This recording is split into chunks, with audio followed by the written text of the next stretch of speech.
অতি সম্প্রতি একজন সম্মানিত দর্শক শ্রোতা ঝিনেদা যশোর সড়কের বেশ এরকম ঢেউ খেলানো ছবি পাঠিয়েছেন। তো সেটা দেখে আমার শচীন দেব বর্মনের ঝিলমিল ঝিলমিল ঝিলের জলে ঢেউ খেলিয়া যায় রে, এই গানটি মনে হলো।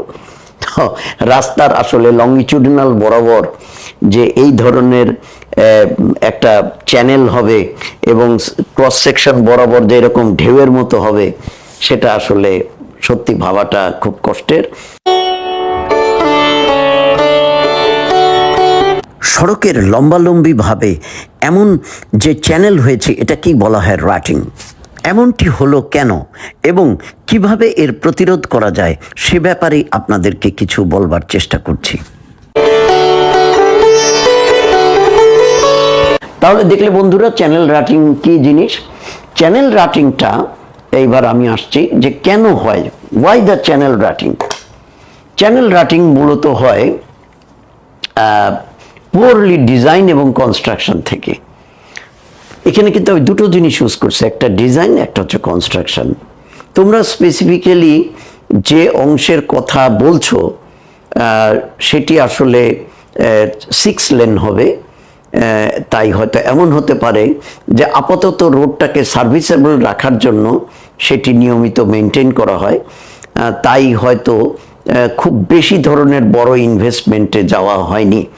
কিন্তু I repeatedly tell you, it is one of the busiest highway of Bangladesh এবং যেখানে খুবই লোডেড গাড়ি চলাচল করে। সুতরাং number 1 could be the heavy traffic.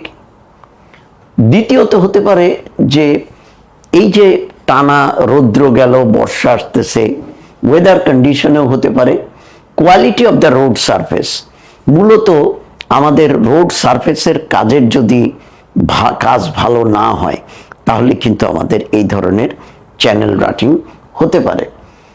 আর একটা কারণে, আরো বেশ কিছু কারণ আছে যে কারণে চ্যানেল রাটিং হতে পারে এসব কিছুর পরেও, সেটা হচ্ছে যে ওয়াটার যদি ইনফিল্ট্রেট করে ভেতরে এবং ক্যাপিলারি রাইজ হয়। ক্যাপিলারি রাইজটা কিভাবে, আশেপাশে যদি মার্শি ল্যান্ড থাকে এবং সাবগ্রেডটাকে যদি ঠিকমতো ট্রিটমেন্ট করা না হয়, এনাফ ড্রেনেজ প্রভিশন যদি না থাকে, তাহলে কিন্তু ক্যাপিলারি রাইজ হয়ে রোডের যে বেজ আছে সেই বেজটাকে উইক করে দিতে পারে। আর একটা কারণে হয়, সেটা অবশ্য আমাদের দেশের জন্য প্রযোজ্য নয়, সেটা হচ্ছে ফ্রিজ থ সাইকেল। অর্থাৎ যেখানে টেম্পারেচার 0 ডিগ্রির নিচে নেমে যায়, সেখানে এই সাইকেলটা রোডের বেজকে উইক করে। তো এবার আসি যে এই চ্যানেল রাটিং প্রতিরোধের ব্যবস্থা কি। চ্যানেল রাটিং প্রতিরোধের ব্যবস্থা হচ্ছে যে যেখানে ক্যান্সারটি ধরা পড়েছে সেই অংশটাকে রিমুভ করা। অর্থাৎ সাধারণত দেখা যায় যে আমাদের দেশের সাবগ্রেডগুলো ভালো করে করা হয় না, কম্প্যাকশন ভালো মতো হয় না, বা রোডের বিভিন্ন লেয়ারের কম্প্যাকশন ভালো হয় না। সেই সমস্ত কম্প্যাকশনগুলো অ্যাচিভ করার জন্য বেডটাকে ওপেন করে লেয়ার বাই লেয়ার পূর্ণ কম্প্যাকশন করে যে ধরনের ট্রাফিক, আই রিপিট অ্যাগেন, যে ধরনের ট্রাফিকের জন্য যে ধরনের থিকনেস প্রয়োজন এবং যে মেটেরিয়াল প্রয়োজন সেটাই প্রোভাইড করতে হবে। এইখানে কোনো কন্টিনজেন্সি প্ল্যান কিংবা থাপথুপ করে মেরামত করলে কিন্তু প্রত্যেক বছরই রোড ভাঙবে এবং রোডের এই অবস্থা হবে। তো বন্ধুরা, আশা করি তোমরা বুঝতে পেরেছ। পরবর্তীতে আবারও ফেরত আসবো।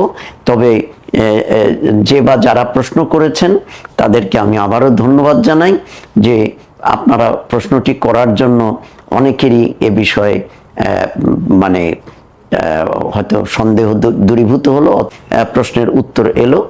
তো সমস্ত কথাটাকে যদি আমরা সামারাইজ করি, তাহলে এটি হয়েছে পোরলি ডিজাইন এবং কনস্ট্রাকশনের জন্য। এখন ডিজাইনের জন্য হতে পারে যে দেখতে হবে যে ডিজাইনে কি ছিল আর কি ধরনের ট্রাফিক গেল। প্রশ্ন আসে যে যে ধরনের ট্রাফিক ডিজাইনে থাকা দরকার তা কেন করা হলো না।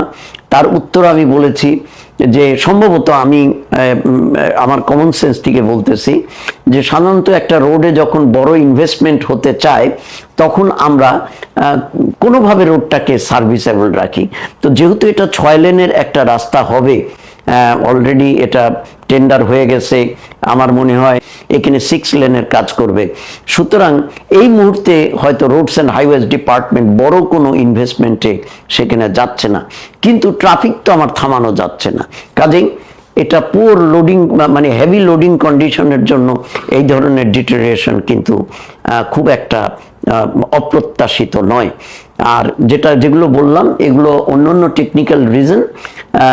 সুতরাং সব জায়গায় কাজের মান খারাপ, কাজ খারাপ হচ্ছে এই জন্যই যে ইঞ্জিনিয়ারের দোষ, আমার মনে হয় আমাদের সে চিন্তাটাও একটু করা উচিত। আমি বলবো না যে ইঞ্জিনিয়াররা দুধে ধোয়া তুলসী পাতা, তবে এটাও আমি বলবো না যে যত দোষ নন্দ ঘোষ কিংবা যা কিছু হারায় গিন্নি কহেন কেষ্টা বেটাই চোর।